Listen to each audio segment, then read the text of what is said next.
if you finally started to realize the importance of traveling, the importance of wealth, the importance of giving back, the importance of money, then this video might be the actual push that you need to make it happen quicker, and why it's important to make it quicker. Now, I've pushed, if you guys watched earlier my channel, I pushed money away for so long because it's like, I don't need it. And I realized I set out personally on this journey of trying to show you, you can travel the world without money. You only need this amount to do it. And kind of thinking like that would be the thing that helped people do it when they realize they don't need money. Like, yeah, you can start out with $4,000 and end up traveling the world for years, and trying to let people know that it was like too good to be true. And since then, for me, my beliefs have changed into where, yeah, money makes things a lot quicker, and you can help a lot more people, and it's a beautiful thing to have, and it's a powerful tool and motivator. And one of the reasons, and if I can give you something to take away that I hope really inspires you and makes you really think, is the reason why you should travel sooner. The reasons why you should travel sooner, why you should have more money sooner, because you can enjoy it longer. That makes sense. You get to enjoy it longer. And I say that as someone, like I say, it took such a long time for me to get, like, I was just, if you guys don't know, my name is Luke Fitzgerald. I am a former pro basketball player for 12 years and retired from that. I took a break, was gonna go back, and now it's still up there. And I did that about 4 years ago, and I've been traveling the world ever since, and really just traveling the world, figuring it out. That's the easiest way to say it. And for me, I came from a pro athlete background. And one thing you need to understand about us pro athletes is our lives were very different. You know, even though everyone doesn't make the same amount of money, we're still looked at the same way. Meaning when we go places, people just give you stuff.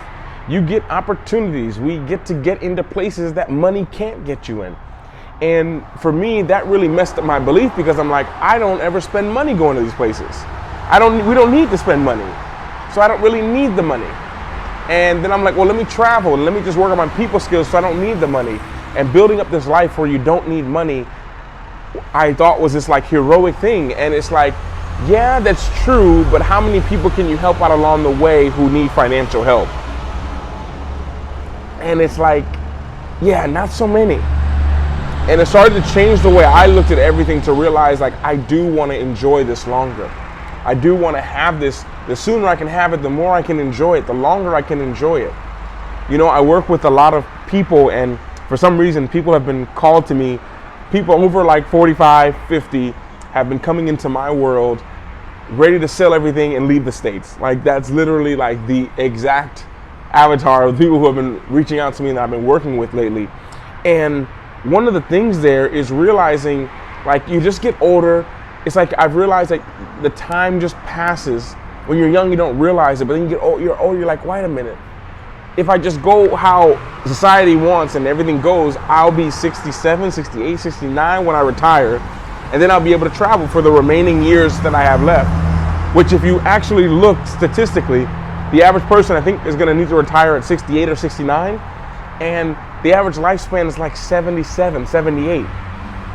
And especially in some countries, the last years of life are not healthy.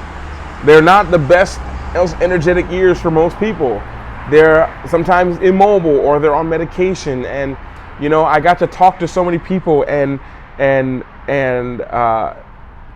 not able to do it because of something physically. Like, I talked to one guy, he's like, I can't go too far because my knee starts to bother me after a little bit. So you rule out a lot of things that you can do. Still possible certain kind of ways, but you rule it out. Whereas some of those things you want to do, you're going to want to do when you like right now. Because in 25 years, you will trade. This is a crazy thing for you to think of. In 25 years, you will trade everything that you've accumulated.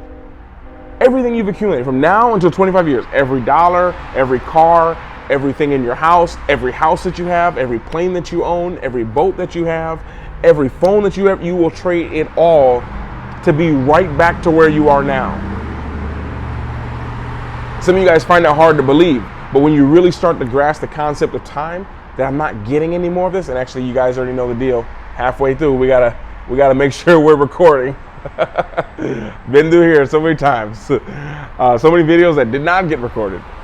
But when you really start to grasp the concept of time, you realize that, oh my gosh, it is winding down. Like, I have less time now than I did before.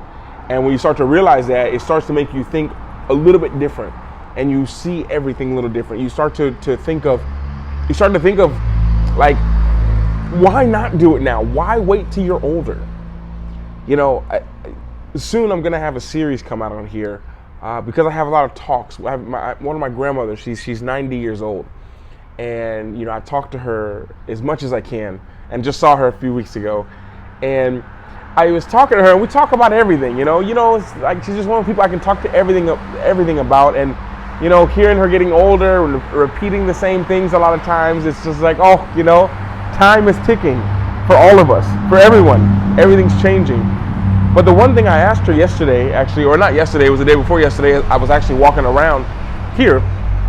I asked her, Grandma, you know, because she was talking about, you know, it's not as easy for me to walk around and go to these places and do this. And I was like, I know. I was like, but Grandma, if you could have all your energy, I was like, if you could have the power and strength like me, I was like, you know, and I just use this example, like, if you could for one day, I was like, what would you want to do? You know, and you know, one thing about my grandma is she loves to travel. And as kids growing up, we didn't really travel with her. We just went shopping with her all the time. That's what she loved to do. And I'm thinking, like, what does she want to do? What's my grandma going to want to do if she had all her energy back? And she's 90 right now. And she said, you know what? I was like, what would you want to spend the day doing? She said, I would want to go shopping. And I was like, you want to go shopping? Like, you're 90 years old. You can go anywhere. You can do Everest. You can do all these things. She said, no, I want to go shopping. She's like, you know, I love shopping. And it made me think, like, really finding what you love. It doesn't have to be something where you're spending a lot of money, but being able to do it longer, and the things that really matter to you, they actually really do matter to you. They matter to you. And I want everyone to be able, I realize now, to enjoy the things longer. And to travel longer. Like, when you travel, like, for me, for example, I'm learning so much. And the things that I've learned, I'm able to use that experience to help people. And I can help a lot more people if I'm here for longer. And if I start helping people sooner, I can help them for longer as well. And I'm realizing, like, I wish, like, what I know now, I wish I knew this, like, you know, 10 years ago, or 12 years ago, or 15 years ago. I would have done things different, true. But the overwhelming thing is, I wish I knew sooner. That's it. Learn it faster. Do it more. That's what I wish. I wish I would have done it more. And I would have learned, I wish I would have just done it faster. I would have had more time. Like, if I would have known this life of travel, and not that I'm old, but I've been traveling for about 10 years, at least, yeah, about 10 years, kind of months per year. And I was like, if I knew this when I was like 20, I would have done so much even more then. You know, and I realized the power of learning it now, of doing it now. We've been talking about that a lot on this channel, of doing it now. Like, the biggest, I can't remember what book I was reading. Maybe The Science of Getting Rich. It was I believe it was a Napoleon Hill book that I was reading. And it said the greatest human ailment is indecision. And I've thought about that a lot, and it doesn't really apply to me so much because okay, so it happened. Total camera just cut out. But one of the things I was saying, I believe, I went on that was like 10 minutes gone. But one of the things is procrastination. I believe it was on that part where it cut off, is the procrastination. Because one thing that, you know, we don't realize, for me at least, I do now to an extent, is I used to just put things off. Like, I'll do it later. And one of the things I realized, and this was thanks to Coach Butcher, my college coach, who's like a father to me, who is like a father to me, it was something along the lines of, he always said, like, what cost you once, it didn't really, Luke, you didn't just cost us once, you cost us twice. He's like, you think he's like, you know, you think it cost you once when you make that mistake, but it cost us double. And I never understood that. And then he broke it down. Or I broke it down in my head years later. Because he would talk about when I missed a shot, I missed a dunk, I missed a layup. And Luke said, he's like, when Luke missed that, we were supposed to be up 2 points. But because he missed it, and because when you miss a layup or air ball, it leads to scoring on the other basket in like 4.2 seconds averaged. He knew all these numbers. He's like, now we're down 2. So you think, well, it only cost me 2 points. He's like, no. We were supposed to be up 2 points. And now we're down 2 points. And what's the difference between -2 and +2? The difference is 4. You know, I started to think about that, and I was like, wait a minute. So when we do make mistakes, when we do not realize something, we think, well, it cost me a year. No, it did not cost you a year. It cost you 2 because of where you would have been if that didn't happen. You know, one of my good friends, a brother of mine, just talked to him probably like a week ago, Lariq, played basketball with him. He was in vlog number, I think, 99 or 100. He was the one who, at our last game, he shot the free throw because he had reconstruction on his knee. And he couldn't play, but he was able to shoot the free throw in the last game. And one of the things with Lariq, he was always getting injured. He was always injured. I never met another person who got as injured as much as him. He knows it. We all know it. We talk about it all the time. If we call him now, something happens. Like, he's a guy who, he blew out his knee right in front of me. Like, literally right in front of me. Knee, I saw it on the side. Another one, he fell right in front of me. Ankle, done. Injured his ACL in like the second game of the season. Spent the whole season rehabbing. Came back the next year. First game, second quarter, blew out the other knee. Then he had his wrist. And he's the only other person I've seen this happen to. He broke his face on the knee of someone shooting a 3-point shot. Yeah, like how that's even possible. He went to run to jump for the shot, and he tripped. And he fell into the knee of the person. He fell into the knee of the person. The person made the 3-point shot, and it was a foul on him. And he was laying there with his face dented in. To set the context for Lariq. But the thing about it is his career would have never really progressed because he's always being pushed back. If I keep going for 1 week, you get hurt and you have to stop for 1 week. Now I'm a week ahead of you. But now you have to have the rehab process, which might take a week. So now I'm 2 weeks ahead of you, and now you're 1 week back because you're injured. Another week passes, now I'm 3 weeks ahead of you, and now you have to do another week just to get back. So 3 weeks has already passed. And if I stop, already you need 3 weeks just to catch me. So it doesn't cost you 3 weeks, it costs you 6. And when you look at things like that, you realize the importance of like doing it now. Let's make sure we're still recording. We're good. This is the power and why you gotta do it now. Because time is ticking, time is going. And the sooner you can get it, the longer you can enjoy it. And when you understand, for me, I've realized maybe lately, because I heard Kobe say something along the lines of, he's like, you wake up in the morning, you go to the gym, you don't have a great day, and you're trying to figure things out, it didn't work out, you go back the next day. He's like, that is the dream. That is the dream. Like me being here where I am, trying to figure things out, trying to figure out what the next plan is, what's the next move. Like, that is the dream. And I think anything other than me thinking that is an illusion. And I think so many of us live in just this disillusion all the time of how we think things should be. And we compare our lives to how we think they should be. And it leads to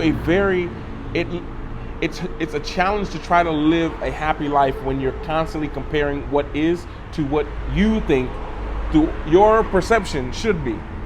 I think I should have like a huge afro, brown eyes. I should be like a little bit shorter. Like, that's what I think. But that's not the case. And if every day I wake up and I compare who I am to who I think I should be, not who I know I can be, who I think I should have been, it creates inequality just within yourself. So when it comes to figuring things out, and whatever it is for you, whatever that looks like for you, it's understanding, get it sooner, figure it out sooner, ask for help sooner, just keep going at it, because eventually it's gonna click and you'll be glad that it did. You'll be glad that you spent the time and you realize that this is worth it. It's not worth just giving up on the dream. It's not worth changing the dream, because I don't think I don't think when it comes to, like, for example, we use the devil or evil or whatever you want to call it, I don't think they make us give up on our dream. I think what happens is we get to this point where we just die down the dream. You know, we set the goal so low. We do things like this. This is what I think is the thing that the enemy, I call it, uses against us, is we just die down the dream. You know, we set the bar so low that we struggle to even see it. And even passing it doesn't feel like anything. So if I could leave something with you today, I'd love to give you some steps. And the simple step, coffee, and let me think of the step. There's a lot of steps. Which one would be the best? Is decide what it is that you want. Like, really decide what it is that you want. Decide what you want, and how can you make it a must? Like, how can you make that want a must? Because the more you can make it a must, the more you're going to want to do it. And the more that you're going to want to do it, the more you, and almost like the more you see it and the more you can visualize it, the better you can paint it in the picture. For me, that's when it comes almost real. And to charge up that energy is to find out reasons, is to come up with reasons why you think it is a must. Like, why must you do it? And if you want to take it to the next level, write like 30 reasons why you must do it now. And if it was a coaching session, I don't recommend it, but you can write up what's the cost of not having it. You know, it's having my family always have to book flights on their own and have to take long road trips. I could fly them private. And you start to think of the cost. And then you strengthen the why. And then you'll be surprised where that takes you. So with that being said, be blessed. Glad we got this recorded. And see you all in the next session.